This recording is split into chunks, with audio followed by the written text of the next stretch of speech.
আন্তর্জাতিক আদিবাসী দিবসে সারা দেশব্যাপী কংগ্রেসে বিভিন্ন কর্মসূচি হাতে নিয়েছে।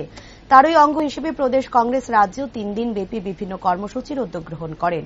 প্রদেশ কংগ্রেসের সভাপতি আশিস কুমার সাহা বিস্তারিত জানাতে গিয়ে বলেন, এ রাজ্যে আদিবাসী গৌরব পূর্বের সূচনা করে আদিবাসী মহাসভা আয়োজন করা হয়। আদিবাসী জনজাতির যতগুলো জনগোষ্ঠীর প্রতিনিধিরা রয়েছে তাদেরকে সম্মাননা প্রদান করা হবে। তাদের সংস্কৃতি ও ঐতিহ্য এই মঞ্চে উপস্থাপন করা হবে।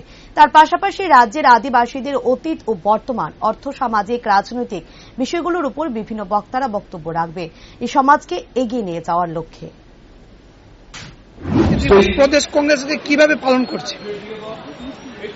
আজকে আন্তর্জাতিক উপজাতি জনদিবস, এই দিনটি ভারতবর্ষের জাতীয় কংগ্রেস সারা দেশব্যাপী আদিবাসী গৌরব পর্ব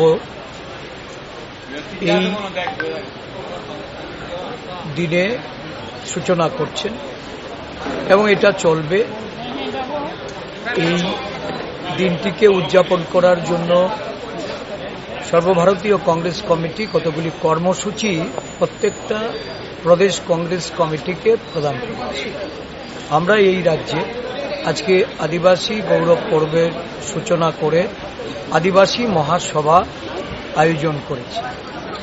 আদিবাসী মহাসভা এখানে আদিবাসী জনজাতির যে আমাদের এই রাজ্যে যতগুলি জনগোষ্ঠীর প্রতিনিধিরা আছেন তাদেরকে সম্মাননা প্রদান করা হবে। তাদের কালচার, তাদের যে ট্র্যাডিশন, এটাকে এই মঞ্চে উপস্থাপিত করা হবে।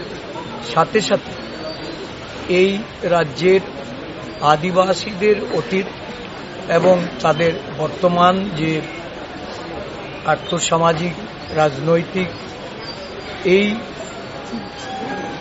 বিষয়গুলির উপর বিভিন্ন বক্তারা বক্তব্য রাখবেন। এই সমাজকে এগিয়ে নিয়ে যাওয়া